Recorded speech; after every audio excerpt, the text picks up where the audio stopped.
N'essayez pas de gérer le stress. Évacuez-le plutôt de votre esprit. Ardit Beccari. Le stress dans le cadre professionnel. D'après un sondage réalisé en France par l'Agence nationale pour l'amélioration des conditions de travail et l'Institut CSA, 64% des salariés éprouvent des symptômes liés au stress. C'est énorme. Et ces symptômes se manifestent par quoi ? Bien, par d'importantes fatigues. C'est généralement des tensions musculaires, des troubles du sommeil, de l'anxiété, de l'irritabilité, des maux de tête. Et toutes ces conséquences liées au stress ont bien sûr un coût. 2 à 3 milliards d'euros, c'est le coût social du stress professionnel en France par année. Mais qu'est-ce qui fait que certaines personnes vont, dans une même situation, être boostées, avoir vraiment un bon stress, alors que d'autres vont être comme dévastées, vont être angoissées et en voir les différents symptômes liés au stress? Eh bien, c'est la question à laquelle je vais tenter de répondre juste après ça. Bienvenue dans l'épisode 041 de Croissance intérieure. Ce podcast s'adresse à toi, si tu as conscience que chaque événement peut te faire croître intérieurement. Alors si tu es prêt à expérimenter de nouveaux points de vue, remettre en question certaines de tes croyances, vivre des prises de conscience et prendre des raccourcis pour revenir vers toi-même, je t'invite à prendre une profonde inspiration.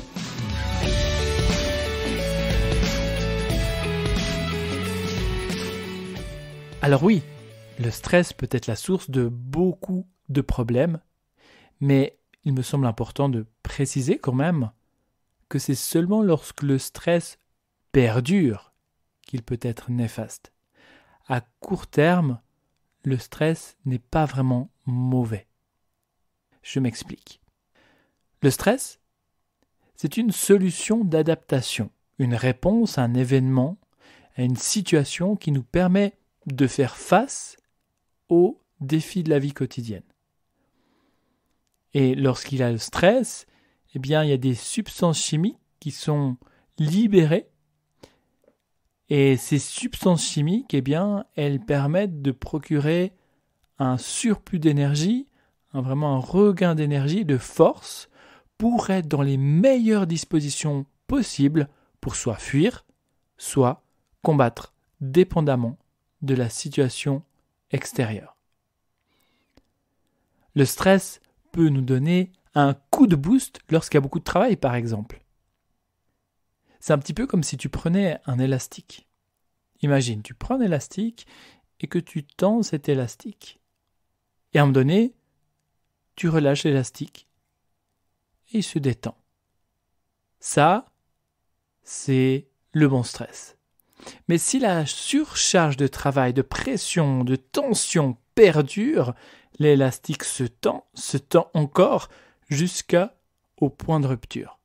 Donc le stress amène de l'énergie, mais demande également une quantité énorme d'énergie. Et si le stress perdure dans le temps, le corps va peu à peu s'épuiser. Et c'est l'épuisement professionnel, le burn-out. Mais qu'est-ce qui fait que certaines personnes vont, dans une même situation, être boostées par le stress, alors que d'autres personnes vont être, elles, dévastées? En fait, pour le même événement, il peut y avoir plusieurs réactions différentes. Les réactions, c'est quoi? C'est des réponses inconscientes face à un danger potentiel extérieur.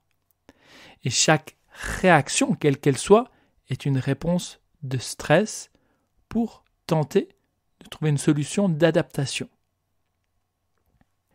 Imagine, tu es sur une grande place.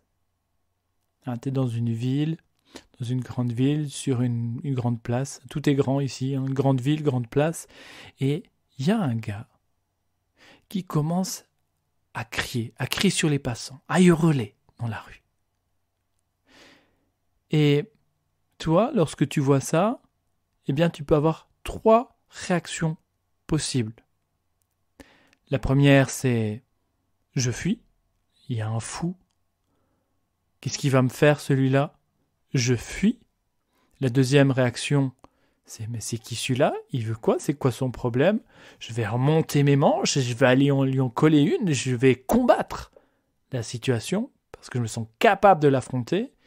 Et la troisième, je ne sais pas comment réagir en fait, s'il faut que je fuis, s'il faut que je combatte. Et qu'est-ce qui se passe? Eh bien, je peux avoir tendance à me figer. Parce que je ne sais pas quelle est la bonne réponse et je me fige. Dans une même situation, un même événement, plusieurs réactions différentes. Imagine ce contexte-là.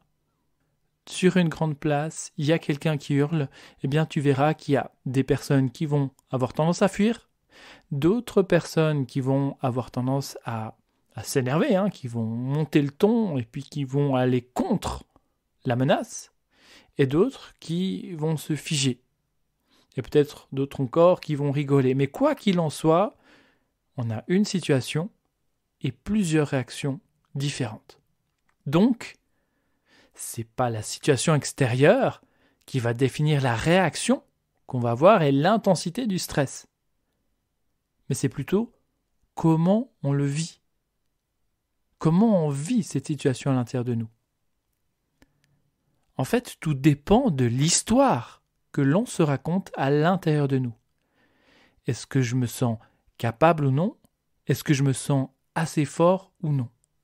Si pour une certaine situation, je crois que j'ai pas les capacités de faire face à ça, eh bien qu'est-ce qui se passe? Je vais avoir tendance à fuir. Si je crois que je peux affronter la situation, je vais plutôt avoir tendance à combattre, aller de l'avant. Tout dépend de notre dialogue intérieur. Tout dépend de nos croyances. Et ça, le dialogue intérieur, notre perception du monde, donc nos croyances, déterminent en grande partie nos différents types de réactions et l'intensité du stress qu'on peut vivre. Notre dialogue intérieur, nos croyances, vont déterminer en grande partie nos différentes réactions et l'intensité du stress.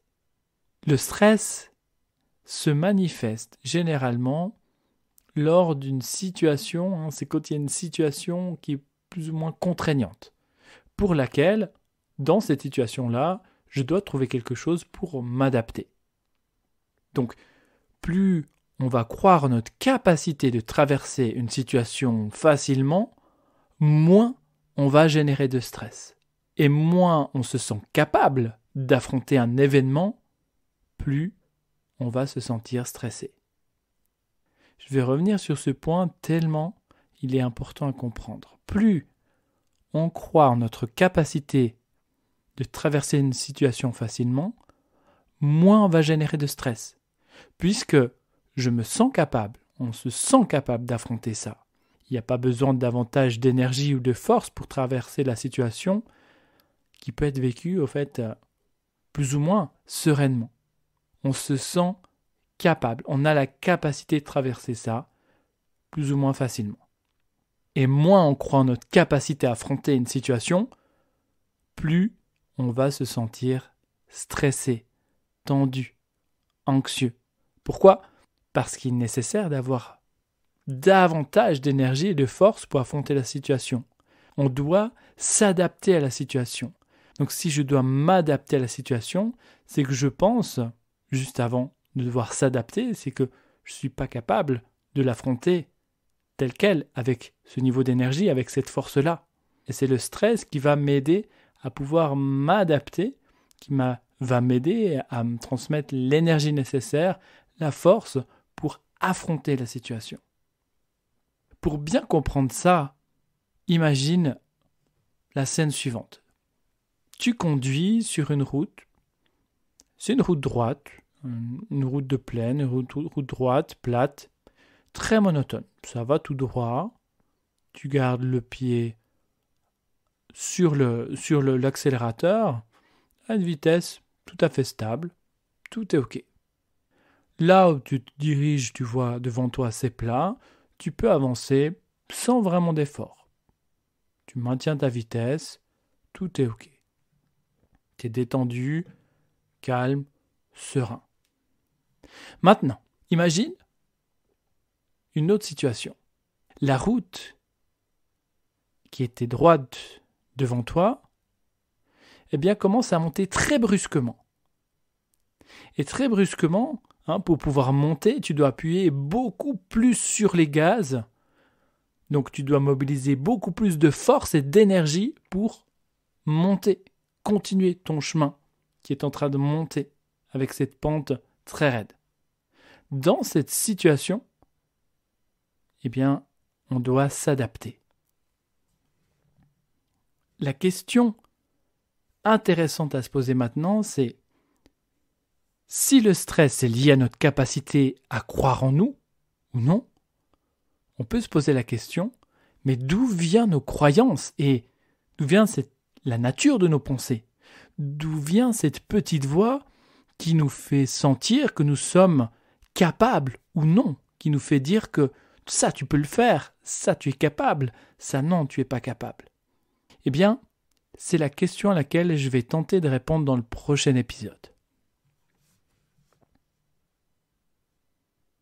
Psst, si tu souhaites me soutenir et m'encourager à continuer à rester zen, je t'invite à t'abonner sur les différentes plateformes de podcast et à laisser un avis 5 étoiles. Bon, si tu juges que c'est la note juste. Parce que c'est le moyen le plus simple pour que d'autres personnes puissent découvrir le podcast Croissance Intérieure. Merci d'avance. Dans le prochain épisode, je vais continuer à te parler de stress. Tu vas découvrir les 2 référentiels intérieurs hyper importants qui influencent ton quotidien. Ces 2 référentiels peuvent déterminer si tu passes une bonne journée ou non. Ensuite, on fera le lien entre le stress et les différentes blessures émotionnelles. Et enfin, tu pourras comprendre comment te libérer du stress pour te sentir beaucoup plus capable dans ta vie.